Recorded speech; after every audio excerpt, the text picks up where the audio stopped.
नमस्कार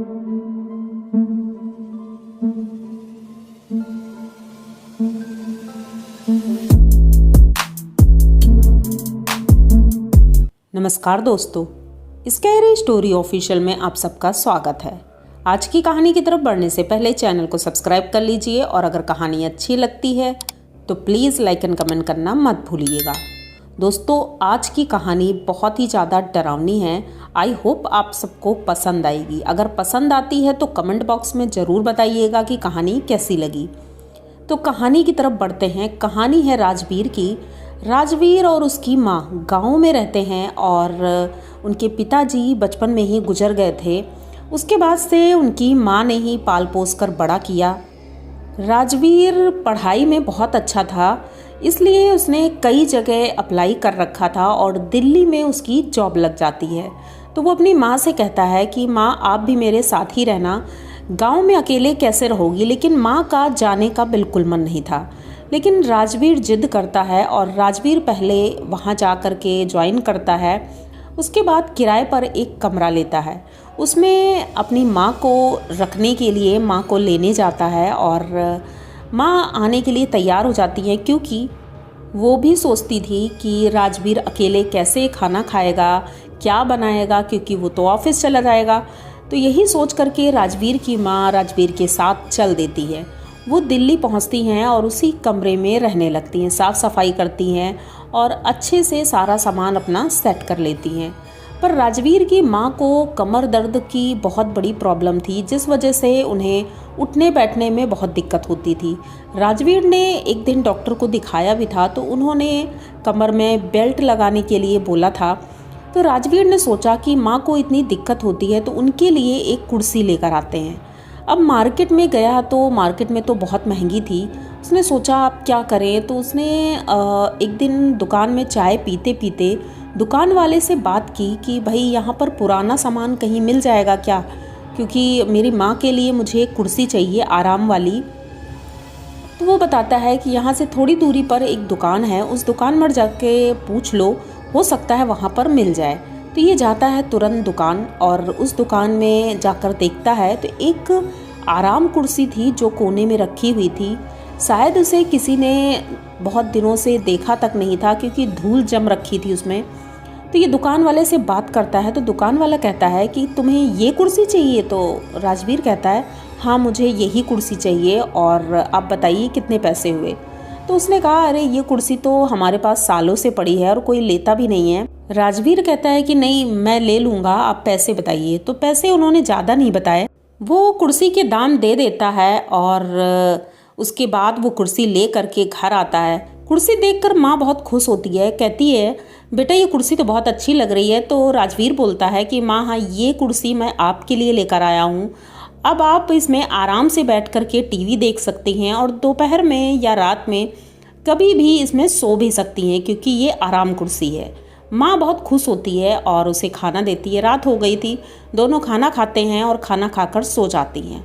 रात के लगभग 11 बजे उनकी माँ की नींद खुलती है, तो वो जाती हैं वॉशरूम। और जैसे ही वॉशरूम का दरवाज़ा खोल रही थी तो देखती हैं वो कुर्सी हिल रही है। ये देख करके चौंकती हैं कि अचानक से ये कुर्सी अपने आप कैसे हिलने लगी।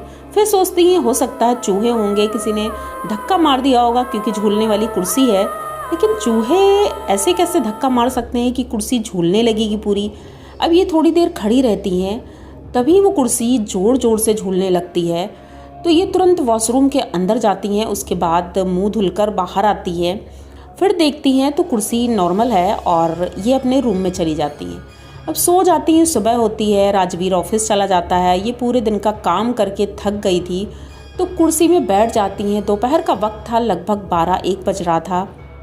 इन्हें नींद आने लगी थी, तो ये सोने लगती हैं। जब सो रही थी तो इन्हें अचानक से ऐसा लगता है जैसे कोई उनके सामने खड़ा है और वो कुर्सी पकड़कर बहुत तेज़ी से घुमा देता है। ये एकदम से इन्हें चक्कर आने लगता है, क्योंकि वैसे ही इनकी तबीयत ठीक नहीं रहती है। और जब आंखें खोलती हैं तो वो नॉर्मल था, मतलब चक्कर अभी भी आ रहा था, लेकिन उन्हें ऐसा पूरा महसूस हुआ था कि किसी ने उन्हें घुमाया है बहुत तेज़ी से। वो तुरंत कुर्सी से उठकर खड़ी होती हैं और कुर्सी को देखने लगती है। कि क्या ये अपने आप घूम सकती है, लेकिन ऐसा कुछ नहीं था, वो अपने आप नहीं घूम सकती थी। तो ये जाती हैं, पानी पीती हैं, पानी पीकर दोबारा उस कुर्सी पर बैठ जाती हैं। अब ये बैठी रहती हैं, अभी पड़ोसियों से ज़्यादा बातचीत भी नहीं होती थी, इसलिए ये फिर से उस कुर्सी में बैठ कर के बाहर का नज़ारा ले रही थी। इन्हें अच्छा लग रहा था और देखते देखते इन्हें फिर से नींद आने लगी, क्योंकि थकी भी बहुत ज़्यादा थी, तो नींद आ गई। अब ये सोने लगी तो इन्हें ऐसा लगा कि इनके बगल में कोई खड़ा है और इनकी तरफ घूर कर देख रहा है। तो इन्होंने अपनी आंखें खोली और देखा तो अगल बगल कोई भी नहीं था। ये तुरंत उठकर अंदर जाती हैं और बेड पर लेट कर सो जाती हैं। उसके बाद शाम को जब इनका बेटा आता है तो ये बेटे से बताती हैं कि बेटा, ये कुर्सी अपने आप घूमती है क्या?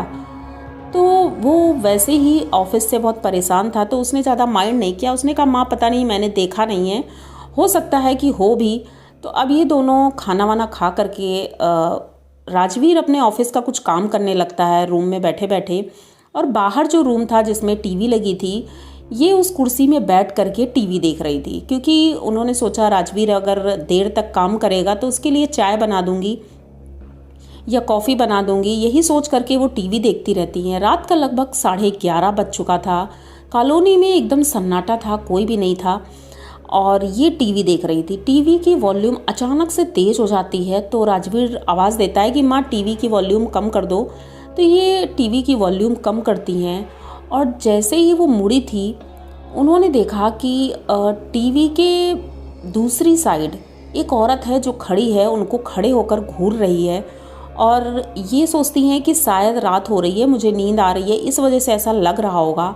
लेकिन अचानक से किसी के चिल्लाने की आवाज़ आती है, और वो कहता है कि तुम मेरी कुर्सी में क्यों बैठी हो? इस कुर्सी से उठ जाओ, ये मेरी कुर्सी है और इस कुर्सी में सिर्फ मैं ही बैठूंगी। ये सुन करके इनकी माँ एकदम से खड़ी हो जाती हैं और अपने कान बजाने लगती हैं कि कहीं ऐसा तो नहीं है कि मुझे ऐसे ही सुनाई दे रहा है या टीवी से आवाज़ आ रही होगी। इधर उधर देखती हैं, कोई दिखाई नहीं देता है। तो ये राजवीर के कमरे की तरफ बढ़ जाती हैं और देखती हैं तो वो अभी काम कर रहा था। जब ये वापस लौट रही थी तो इन्होंने देखा कि उस कुर्सी पर एक औरत बैठी है और बैठे बैठे झूल रही है।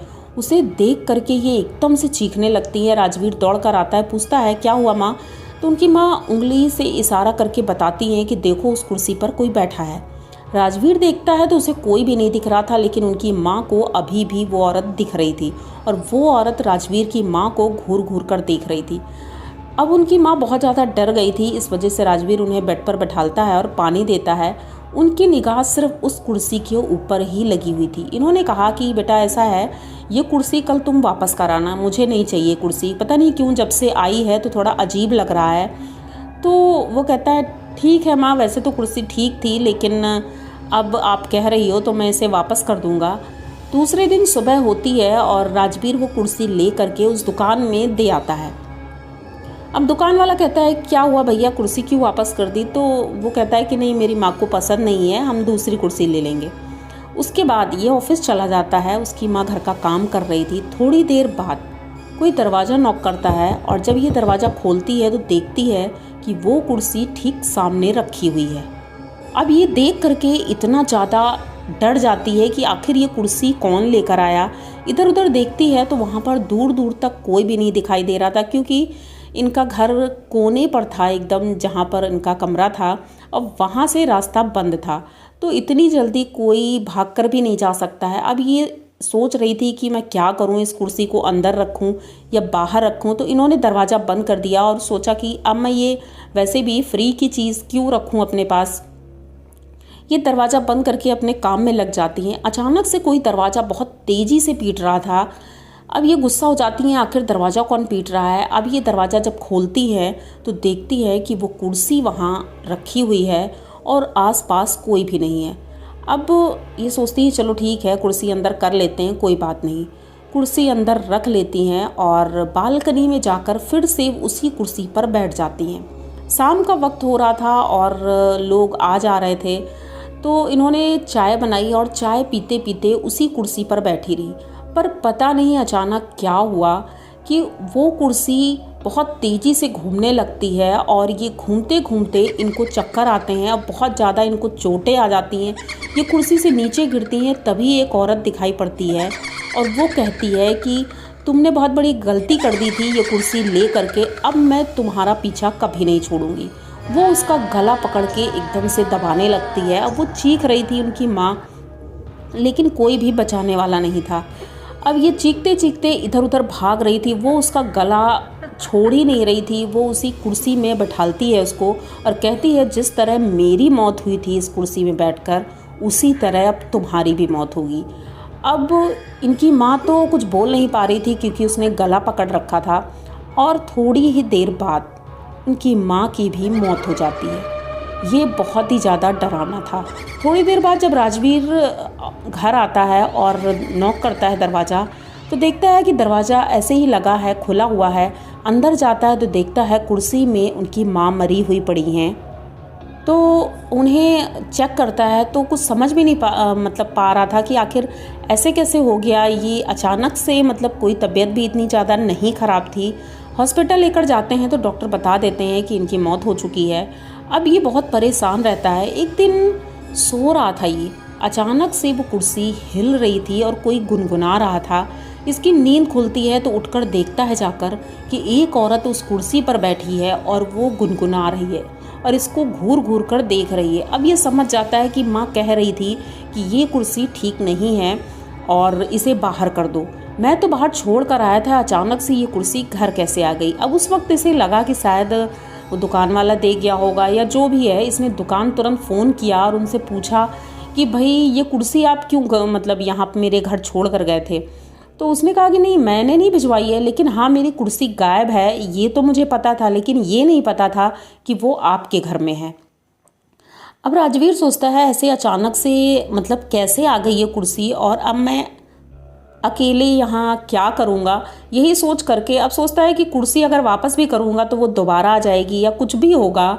अब ये अपना सारा सामान पैक करता है और गाड़ी मंगवाता है। उस गाड़ी में रख कर ये जा रहा था तो रास्ते में वो दुकान पड़ती है, तो उस दुकान में जा कर के ये बात करता है और कहता है कि ये कुर्सी मैं आपकी दुकान से ले गया था और वो कुर्सी अभी उसी घर में रखी है क्योंकि मैं नहीं लाना चाहता हूँ।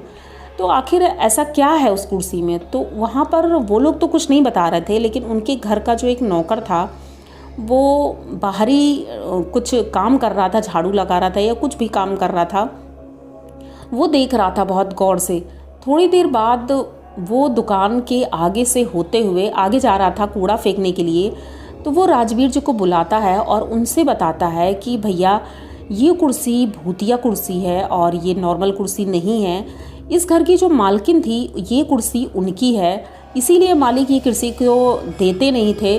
उनकी मौत इसी कुर्सी पर हुई थी और तब से ये कुर्सी यहीं पर रखी है, ना ही कोई ख़रीदता है, जो ख़रीदता भी है वो तुरंत वापस कर देता है। ये सुन करके राजवीर जी बहुत ज़्यादा डर जाते हैं और कहते हैं कि उसी कुर्सी पर मेरी माँ की भी मौत हुई है और मैं अब ये कुर्सी कभी नहीं लेना चाहूँगा। तो अब ये तो चला जाता है अपना सामान सारा ले करके अपने गांव दोबारा से, क्योंकि सोच रहा था गांव में खेती है, घर है, तो यहाँ शहर में रहने का कोई मतलब नहीं है और गांव में रहूँगा तो राजवीर अपने गांव में ही रहने लगता है। पर वो अपनी माँ की मौत इस तरह से हुई ये कभी भूल नहीं पाता है। तो आप लोगों को राजवीर जी की ये कहानी कैसी लगी? अगर अच्छी लगी हो तो प्लीज़ चैनल को सब्सक्राइब करिए, लाइक कमेंट करिए, शेयर करिए और अगर आपके पास भी कोई ऐसी कहानी हो तो हमारे साथ शेयर करिए। इंस्टाग्राम का लिंक है, वहाँ पर जा कर के आप अपनी पूरी कहानी हमें बता सकते हैं, तो मैं भी आपकी कहानी एक दिन ज़रूर लेकर आऊँगी। तो बने रहिए हमारे साथ, मिलते हैं फिर किसी नई कहानी में, तब तक के लिए डरते रहिए।